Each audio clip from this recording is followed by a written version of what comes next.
inisyatibang pagtatapon ng nuclear waste ng Fukushima.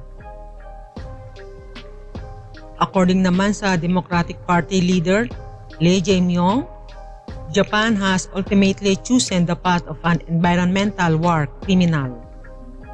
He said the administration of Japanese Prime Minister Fumio Kishida would be recorded in history as the criminal that committed environmental terrorism against humanity. Sabi naman ng North Korea accused Japan of deceiving and mocking the international community, urging Tokyo to immediately stop releasing treated radioactive water from the damaged Fukushima nuclear plant into the sea. Nagsabi naman ng China sa Japan, kung sinasabi ng Japan na naiinuman tubig, bakit hindi nila ito inumin? Masyadong prangka ang sabi ng China, di ba?